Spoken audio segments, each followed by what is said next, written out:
joining me tonight is Nicole. Hi. And Mama Kay. Hi, everybody. Hello. Hi. Hello. Hello. And tonight... Cheerio. Cheerio. Cheerio. Pip, pip, cheerio. Pip, pip. Red, White, and Royal Blue is the name of the film we are talking about today. Red, White, and Royal Blue. It is streaming now on Amazon Prime. And as I said in previous episodes, Barbenheimer Hangover is basically till Oscar season, I guess. Because, I don't know, I've seen some stuff in theaters that I'm kind of interested in, some horror stuff to go over. But for you two, it's kind of barren for your kind of movies. So, yeah, we're everything but horror, so I mean. Well, Nicole likes horror, but she doesn't like the theaters, and they're not quite worth going to the theater for. They're not they would be. I think. I agree. I think they would be equally as good on streaming, and Nicole would probably like them better in 3 months. And I started to think about more of our philosophy. We did that VOD movie, and now I'm like, not everyone goes a lot unless you're like me. You don't go to the theaters for those kind of movies. You wait 3 months, and they come out in streaming, and then. Maybe that's when you talk about it, because that's when most people are watching it anyway. Maybe. We could do that. Red, White, and Royal Blue. Do you guys know anything about this one, though? I'm making excuses for why we picked this already before we've even talked about what it's about. Do you guys know anything? It came up on... I saw that it was coming up on my, what to watch for Amazon Prime. But other than that, no, I had not heard anything about it. I'm just kind of thinking about what I've been watching recently, and I can say confidently that the past 3 months, besides one or two specific things, I don't think I've logged onto a streaming service. I strictly watch YouTube.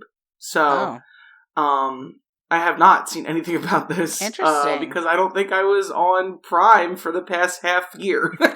I think if you count Sling, you watch, because that's like regular TV. You watch a couple things on there, but you're right. 90% of your YouTube or streaming time is YouTube. Yeah, that's a more tangible time frame for me to watch things that are 20 to 30 minutes, but it's not a show I have to watch. And remember. So I think that's why I prefer that. But with that being said, this has not come across my eyes before. I do like the title. I realize this is based on a book. But I like the title. It's very fun. Yeah. Attention grabbing. Alex Claremont Diaz, the first son of the United States, and a young Prince Henry fall in love. However, considering their high-profile public lives, they must keep their relationship a secret at all costs. 77% on Rotten Tomatoes with a 94 audience score and a 7.4 on IMDb? 7.2 on IMDb. I dropped a little bit. I am perplexed. Okay, good. So that is lower than what it was when we originally. It's dropped a few points. The number of reviews is what's shocking to me. It's got 104 reviews. For any streaming movie, it's not not common. But we can talk about that when we get to spoilers, because if you haven't seen Red, White, and Royal Blue on Amazon Prime, there's the scores, about 2 hours long. I think that's all you really need to know going in. It's a rom-com. Yeah. I don't know if we've said that, but I think there you go. So if you haven't seen it, there it is. We're going to talk about spoilers now. Red, White, and Royal Blue. It's rom-com. It's the Alex Claremont Diaz, the son, and of the First Lady, Uma Thurman, and he's the more free-spirited of the two. He's the one. Not the First Lady, the President. What did I? Oh, I'm sorry. There's the first man. Jesus Christ, Brennan. Already, yeah. Sorry, yeah. Did we watch the same movie? Clifton Collins Jr. is the first man. Apologies, the first gentleman. Is that what they call him? Yes. Anyway, he's the son. He's the son, and of the American side of things, and he's the more free-spirited of the two. He's kind of our main character that we're following more of, and then the other guy is Prince Henry, and they don't get along at first, as they can't, because enemies to lovers, you have to, and so they are forced into interviews with each other. They talk about their problems. The one guy's dad died, grieving, keeping things a secret. Pressure from a smarmy reporter, polling, whatever. It's a rom-com, and the issues are what they said in The Big Thing is, high profile. Gay person under the crown, flipping Texas to blue. Wild. So what did you guys think of Red, White, and Royal Blue? Nicole? Are you sure? I just like how we're starting with wild. Yeah. I thought this was a very interesting piece of fiction. Was it fiction? Is it? This is based on a true story? Is it? It's very progressive in a way that I don't think we would ever come to as a society. So that was interesting. I like the thought behind that. Progressive in a formulaic way. I mean, you can... it's wishful thinking in a lot of ways. Yeah. When we first opened the reviews, not to read what it was about, but I mean, I was just shocked also to hear that this had such high acclaims from everyone. Immediately, as you start watching this, it is full on Lifetime movie. So I was like really surprised, and I think people probably were liking it because they're waiting for the Lifetime Christmas movies to come out. So this was your little taste of that 4 months early. That's what I could gather from it. There's just a lot of quirky writing.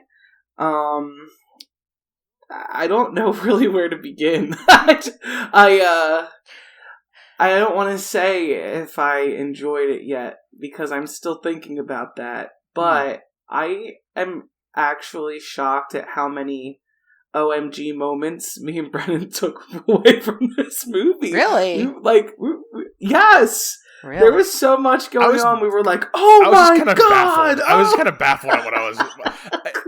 Nothing was making sense in my head. Nothing was lining up. Like, it doesn't make any sense at all, and it's such a horrible storyline. Like, there's so much missing in this. Like, we jump this. I think this is over a year's time because he said something about like last year, or whatever. Yeah, and it feels like it's 4 days. Yeah, I don't really know what's going on. It's got to be weeks, months. I don't know. It's a time. Well, it's New Year's. Remember New Year's, and then they're at the lake in the summertime. And it ends on the election. Now it's election night in November. So almost a year. Well, and we started at a wedding, and I think the wedding was, that's right. That was before New Year's. So, yeah, I think there was we're looking at a year. I don't know that this is the nitpicky kind of thing that people are worried about in this movie, but there's way worse things to not work. There is harder things to swallow. God, why? For who? Why? Yeah. But for putting all of this, I actually said this to Brennan after we watched it. Well, actually halfway through because we paused for a day. Oh wow! But we did a Jess. We did a two-parter. Okay.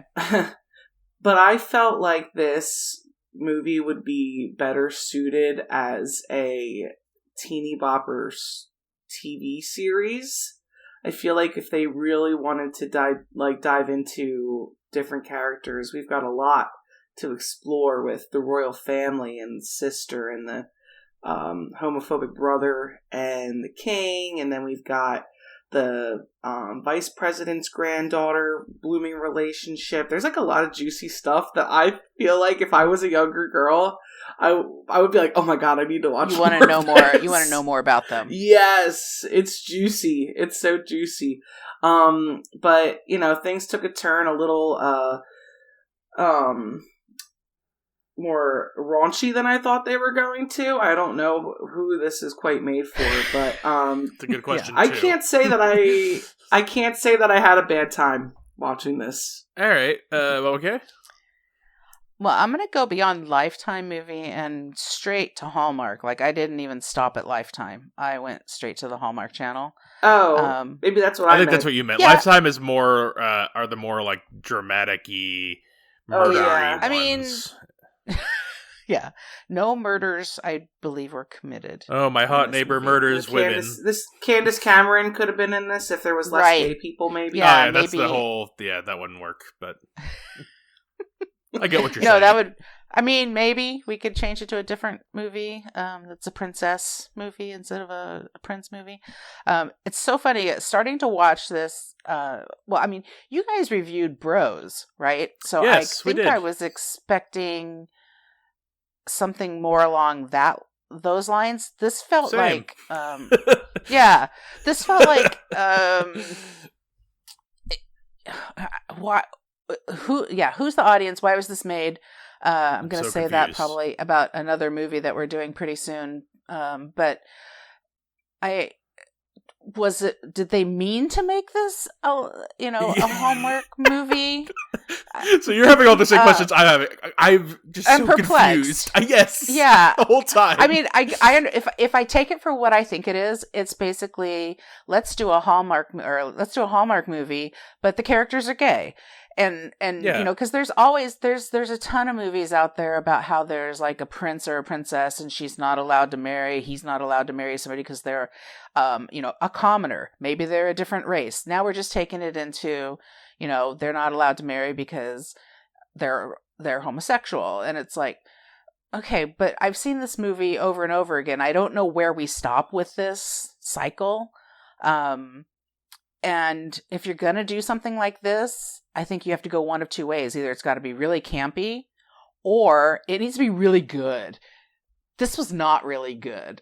Uma Thurman was terrible. Oh my god! Uma Thurman in this. What is she doing with a Texas accent? It's like, oh my god! I can see why she doesn't work so much anymore. My lord, what is I this? know. Performance? Oh god! Pulling her out of the woodwork, and then the giant, the prince who looked like a giant Macaulay Culkin. So that was hard for me to see.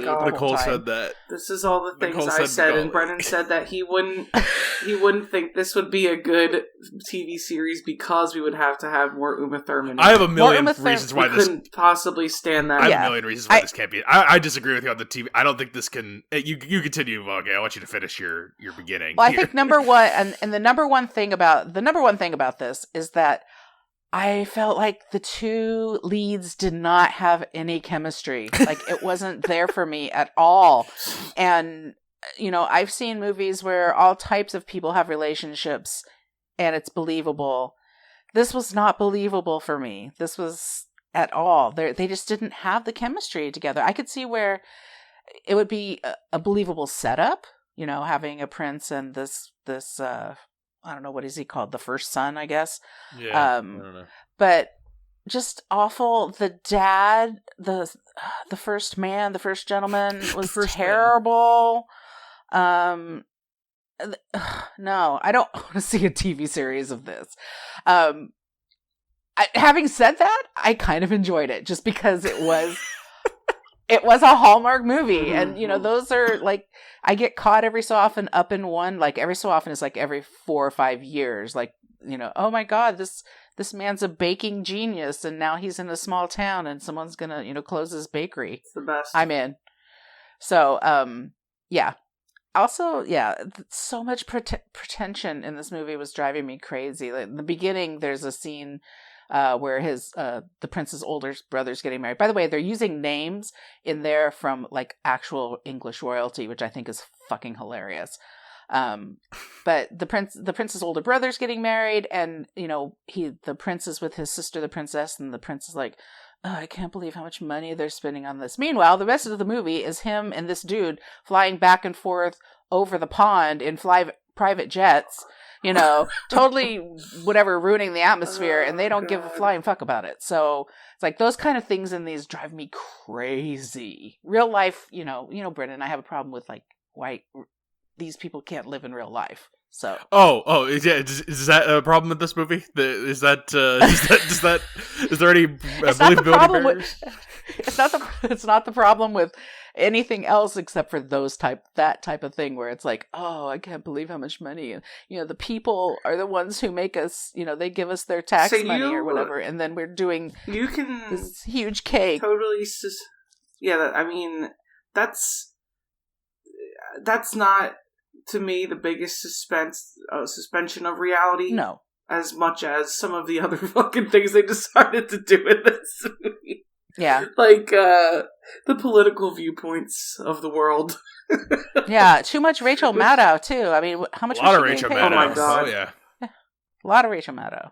I was thinking about that because, like, Wolf Blitzer always shows up in the Mission Impossible movies. Anderson Cooper shows up in a lot of these. I wonder if, like, they have, like, all right, here it's like movie week for, like, the news networks, and they just record their, like, dozen cameos all in a row, and, like, all right, send them in and get them all out the whatever movies they go in. They're just reading all these dummy news stories for their for the movies. I wonder how they Possibly because none of them are actually like stylish or anything, so they don't have to look a certain way. They can look like they're from 1993. It's fine. I always take note of the Mission Impossible ones because the Wolf Blitzer ones are actually good. They integrate into the story where like these always look so crappy. Like so often they just look like like I know it just looks crappy. It looks plug and pulled and like not even any care was given. That doesn't matter though. Anyway, the main thing in this is I am so just confused. I'm confused. Who is this for? I'm with Nicole. Like it's very like written like a Hallmarky kind of movie, but it's way raunchier. There's way more fucks flying and way more like over the top sexy jokes, but like not like Hallmark level, not like we're getting away with PG-13 on TV. Like and maybe that's the point. It's on Prime, it's on streaming, so you can do that. But then why does it have 104 critical reviews? Like Hallmark movies get 6 reviews, and they're all middling to negative. Like they're all 30% movies with 6 reviews, or I don't know. You do the math. So I'm just nothing's lining up for me, and I'm reading it like some of the reviews. I'm like watching this thing, and I'm just like. Is this on purpose? Is this supposed to be like a parody? Like, because it's not like it's not actually funny though. Like the jokes are not like it's not written like a parody. It's written just really bad and like that's the joke.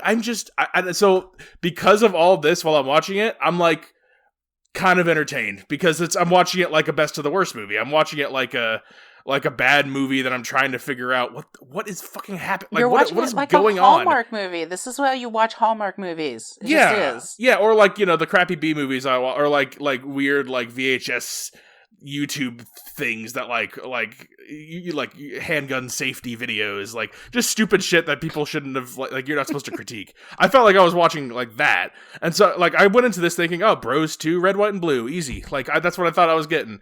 I thought it was gonna be like that movie. I think Nicole and I talked about were like.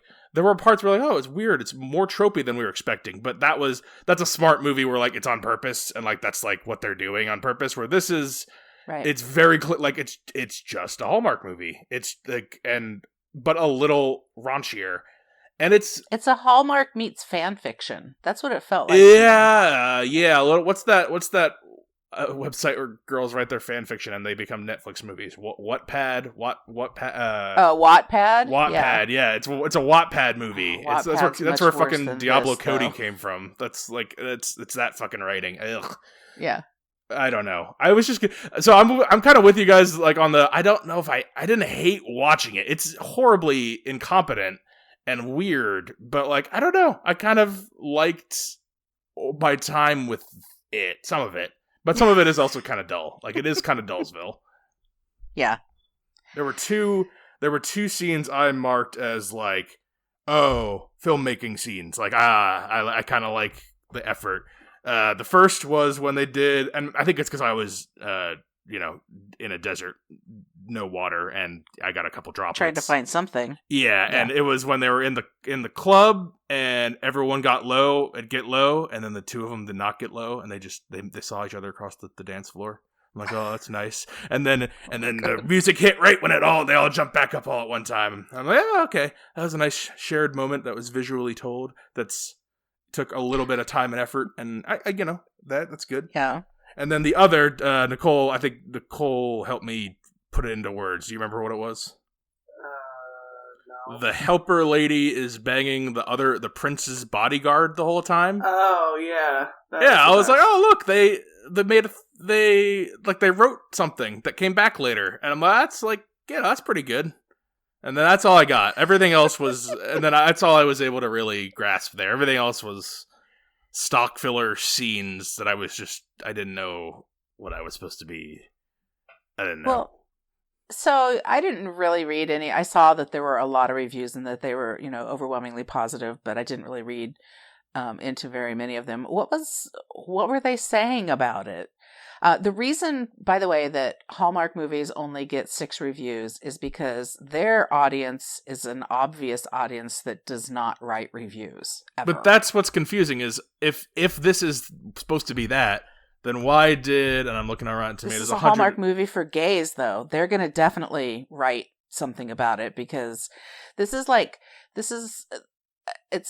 they're saying, this is my take on it anyways. Like, this is how all we should, you should be able to make Hallmark movies like this on the Hallmark Channel. If you... And that's what they're trying. I think that's what the point is that that's what this is like this is highly consumable by everyone. Just like a Hallmark movie. Yeah. So I think that's the point. But so they're not, no one's making any grand, I mean, there's a few, like, not super grand gestures, but there's, like, when they decide to stand outside and they're, people in all the towns in England are, rooting for them and everything, but you don't see all of that because that would be way too difficult for them to film. So just like in a Hallmark movie, I think that's the point. 104. That's a lot of reviews. That's just a lot of reviews. That's a lot of critical. Like theater releases don't get. Some theater releases don't get that. This is it's just. But this is right in Hollywood's sweet spot. I guess, especially right now. I mean, it's like, now that there's right now. I mean, isn't this old? It's just it's a gay and a bi white guys. I know. I mean, I don't know. Feels kind of stale. To me, this feels old hat, but I don't know. How does this play in the middle of the country? Is this scandalous in the middle of the country? You know what I mean? Like, for me, watching it, I'm like, okay, none of this is, like, shocking to me at all. There is one thing that's shocking that we can talk about after we talk about this, but there's no, I mean, sure, some of the verbiage sometimes is raunchy, which, yeah, that is a little weird. So we got that many reviews. So why is it? I guess why are they positive reviews? Like, cause are people seeing this how we're seeing it? Like, the only credit we're giving this in positive territory is so bad it's good. It's not actually the film doing it right. Its incompetence is occasionally amusing, or like it's baffling, like head scratching, and that's kind of amusing. But it's not actually. Like, the filmmakers are not executing their vision, in our opinion. So why are other people seeing this like we're seeing this, or because all three of us agree, right? All three of us are seeing this as like, what the fuck's happening? Why is this popular? Yeah, why is it popular? Is anybody else actually watching this? 100 and some people. Well, 104 then user reviews. I mean, 7.2 on IMDb. That means that's regular people, and that's that's crazy. I don't know. That let me see how many reviews. That is like, that's still like just. I think that's is it bots? 22,000 reviews. Is it just 22,000 bots? Maybe. I don't. Are they going to find that this is all AI, like all of it? Because then too, I don't know. I just don't know. I thought I don't feel any closer to a satisfying answer as to what I'm missing, or like why is this well received, seemingly seriously. I think it's because it's a streaming movie that's about a mainstream gay relationship, and it's pretty easily digestible by most people.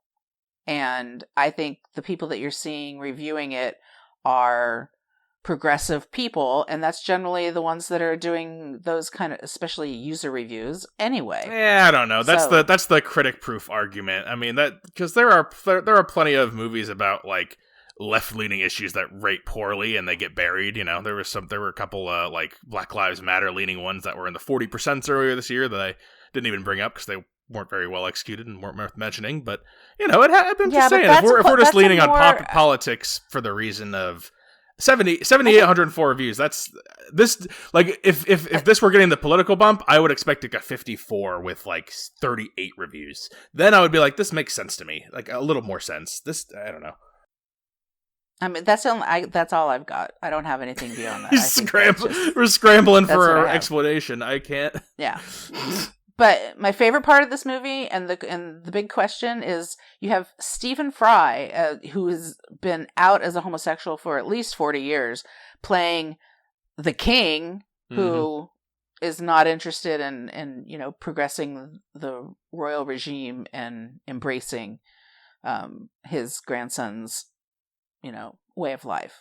So I loved that. I wasn't sure whether I sat there waiting for him to be like, yeah, because I couldn't be gay. I want you to be, Oh, you thought he was going to be a mentor figure? I not a mentor, but just, I didn't want the movie to last any longer, so I didn't want that. But, yeah. I saw him at the beginning and forgot he was in there, and then I realized the king hadn't showed up. I'm like, oh, well, he's got to be the heavy, because, he's the with and credit. It's with Uma Thurman and Stephen Fry, so you gotta put him in as the big boy. But I like the way he says homosexual, or it's so homosexual. Like I can't do it, but he says it. I thought you were saying hummus. No, what? Did he say hummus? He's a homosexual. Actually, he's very attracted to chickpeas ground up. Sexual. It's like sexual. Hummus.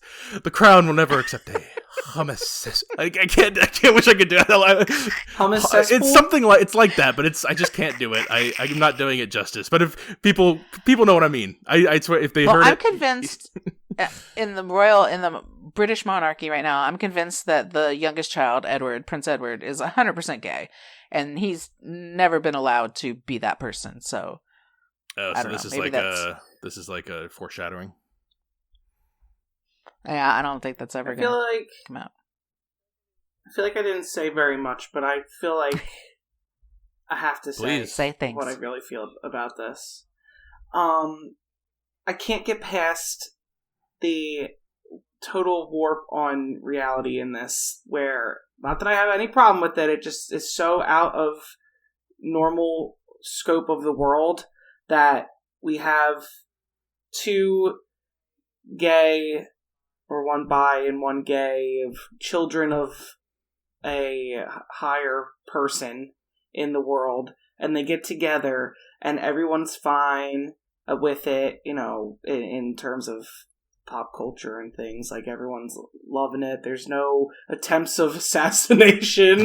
That he can just freely go down to Texas and swing a whole state to become Democrat. That is the most unbelievable thing in the movie. Out of control, and that the map that they showed is completely bullshit, ridiculous. Maine was striped. I hate when that happens. As a 538 politics nerd of polling and realistic electoral college outcomes, it makes you I know it's a stupid movie, but you tear your hair out. In what planet is PA and Arizona going red and Texas goes goes blue because of a gay first son? Right. This is all such suspension of reality. Fiction. I can't look past it. Yeah, it is. That's why I said it's an act of fiction, this book. Wattpad. So I'm back to Wattpad. I don't even know if it's in the book that's the case. But so all of that is just very hard to get past. The other section of this, the turn of the journalist that he used to hook up with, is so stupid. Yeah. The granddaughter, that's his friend. Everyone is so fucking lax all around the White House and the Buckingham Palace. There's one security guard, and she just cracks jokes. Oh my god, that brings me to what I forgot was the stupidest fucking thing about this movie. Oh my god, how could we have forgot about this? About what? When they are trying to repair their relationship for the sake of looking good, they go to the children's hospital, right? Yeah. And out of nowhere they hear fucking gunshots. I know. And she goes, "Oh, get in here." Shoves them in the closet. They're basically screaming at the top of their lungs in the closet. Nobody gets in there with them. Nobody is saying anything. They're talking. There's no commotion. There's no sirens. Nothing of the sort. I just cannot fathom that poorly put together level of security would ever be what it would be. Like, I just do not understand. It's so early in the movie, and it just immediately puts you in the mode like, like I have to not care about anything that's about to happen. Like it's like immediately like, hey, don't give a fuck about this movie. Like that's literally what it's telling me to do right there. Like it's not even like it's so not even a try. It sucks. It's really, really bad. Also, and it's unfortunate to the movie because I couldn't get past it. Do you want to talk about the closet? I mean, of course it's a closet. Why wouldn't it be a closet?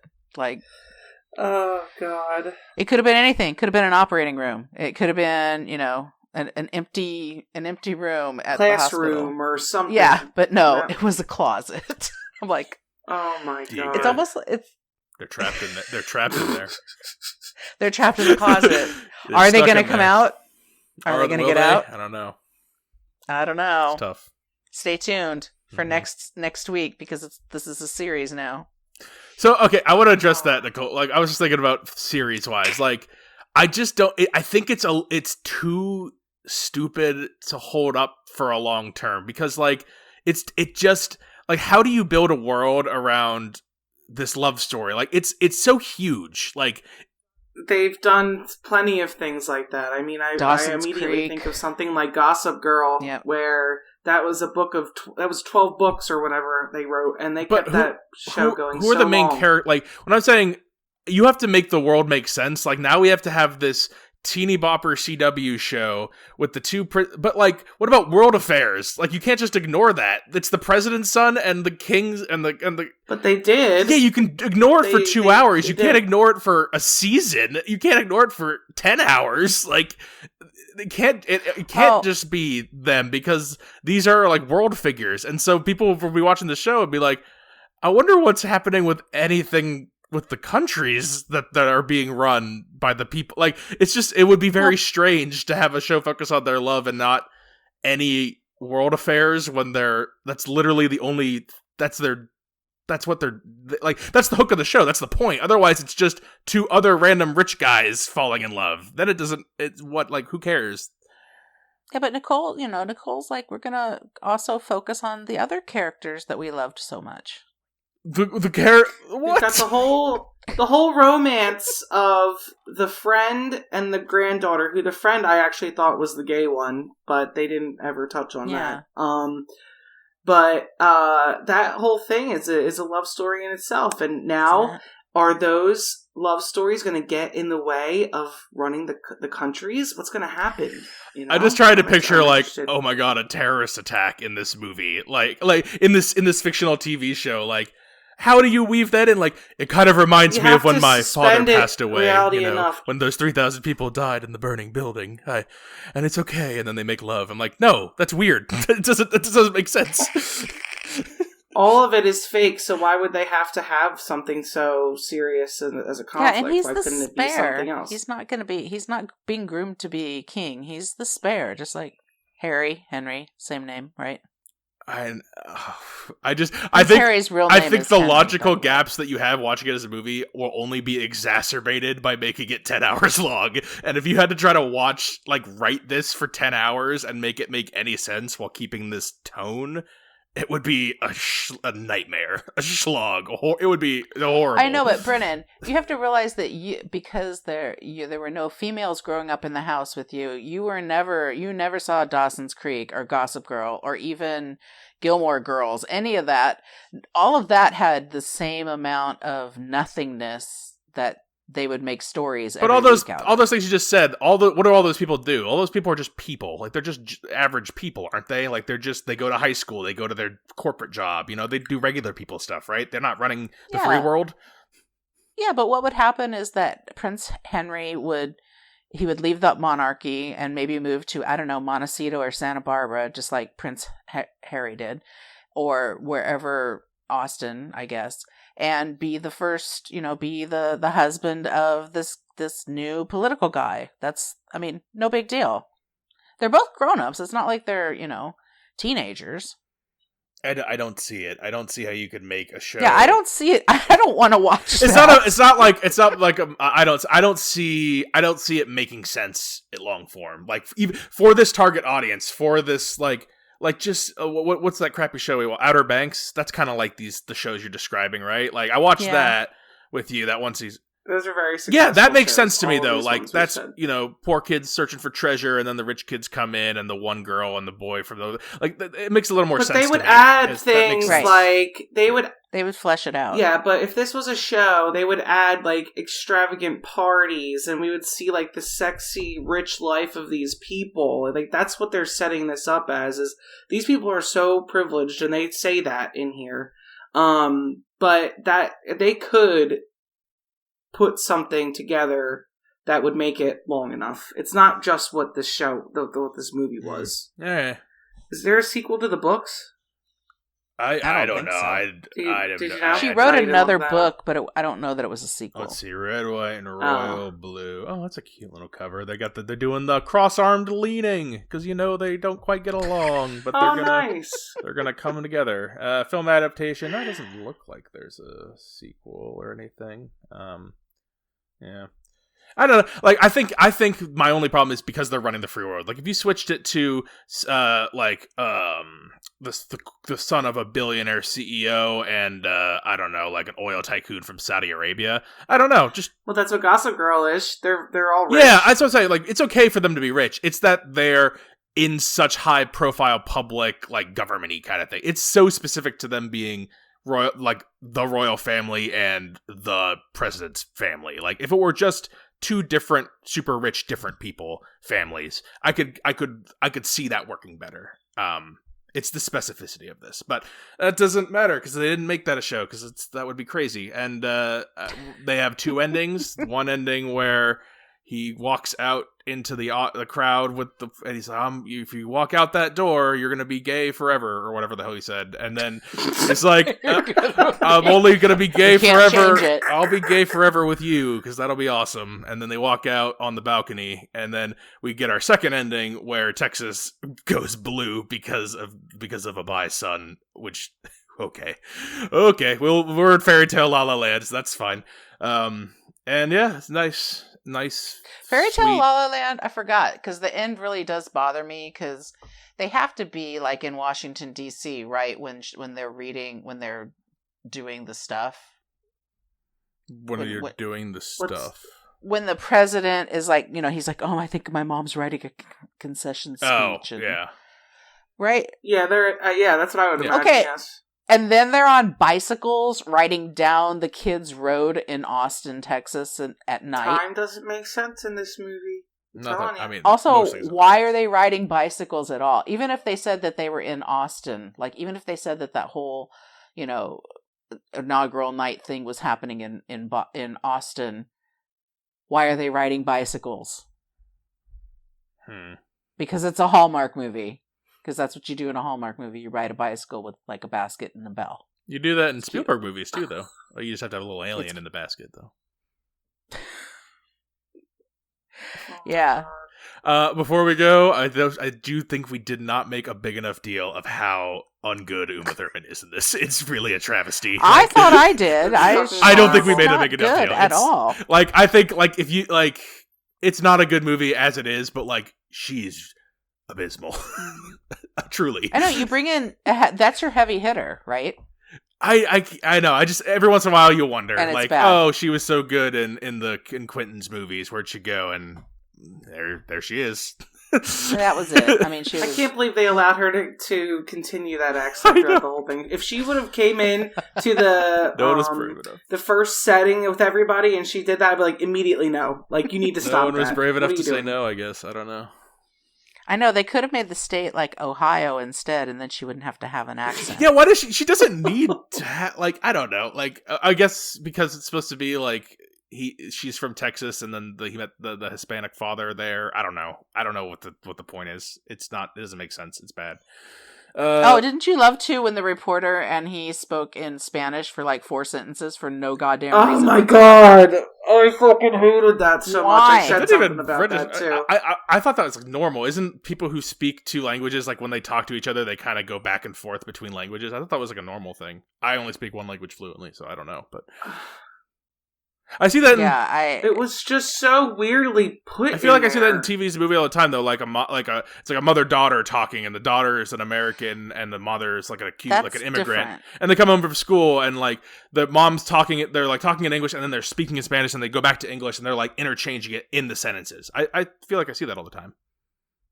Yeah, I felt it was awkward in this. I was like, wait, are they speaking another? What language are they speaking? It took me a minute to be like, what are they even talking? Do you recognize what like I'm saying, though? secret. I feel like you're blowing off my thing that I'm saying, like, like this happens in movies. Like, you're not just saying, like, I've never seen people switch between languages talking to characters in a movie, like. But it wasn't even like things that he was trying to say in secret so other people I could know. understand him. It was just parts of the conversation, like, it didn't make sense for them. I'm saying people do it in casual was another conversation. Casual. Inclusivity. They were being inclusive right there. That's another. So you don't think it's real? I'm just checking with you guys.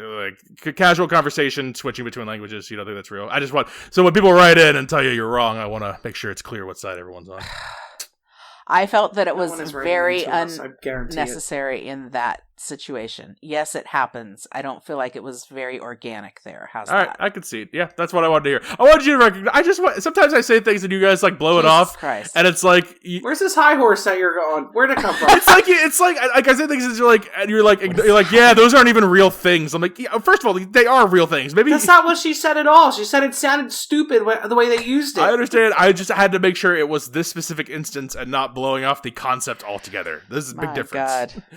Big difference. My God. So, do we recommend red, white, and royal blue, Nicole? Kinda. Your mom's from one of the states in the country that speaks Spanish more so than other states.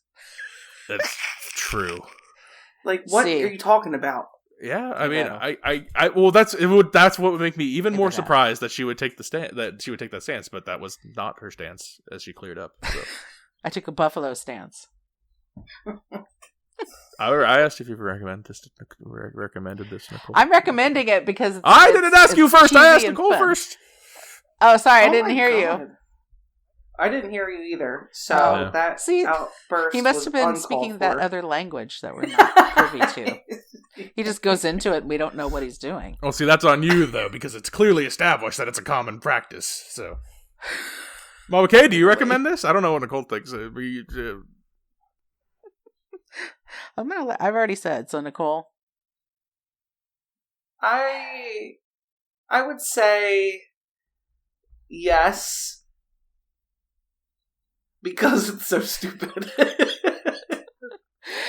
It's just so like easy to watch, and it is. It's funny. It's funny. I kind of tap it. I actually kind of recommend it too, but I recommend it in the best and the worst way. I think it's confusing and baffling enough to enjoy enough of it.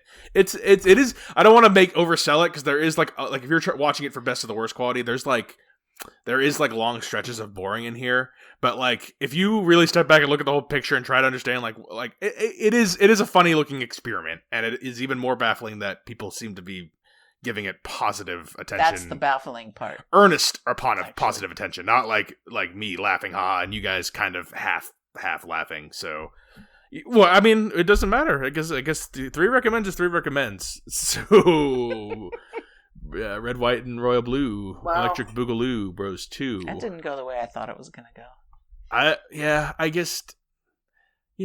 What do I say? I'd rather have something interesting. It's a dumpster fire, but it's a moderately amusing dumpster fire. It's a baffling dumpster fire. And that means we have other new films coming up. Send in listener suggestions. I think we might do 1 or 2 before regular big theater stuff comes back out, but if you want to do that, this is where you can do that. Films with the Women in My Life on Facebook. Reach out to me on Instagram. I'm Brennan_podhost, and you can email the show, filmswiththewomen@gmail.com, and we're also on YouTube. You can watch us on YouTube if you don't want to do it on the podcast apps anymore, if you're like Nicole, and YouTube is your primary source. We're there. Films with the Women in My Life. Just search it. All right. Thank you guys for being on Red, White, and Royal Blue. See. You're welcome, Your Highness. It's your Royal Highness. So next time, this is Brennan signing off, saying thanks for listening and enjoy your movies. Thanks for listening to Films with the Women in My Life. If you enjoyed being a listener in our life, please rate and subscribe on Apple Podcasts or on your favorite podcast app. Keep up with the latest from the show on Instagram at Brennan_podhost, on Facebook at Films with the Women in My Life, and on Twitter at FilmsWomenPod. Finally, you can email the show with questions and suggestions at filmswiththewomen@gmail.com. Original music for the show was created by Ian Burke and Chris Iwanek. Original artwork created by Nicole D'Alessio. This show is produced by Brennan Snyder. Thank you again for listening and enjoy your movies.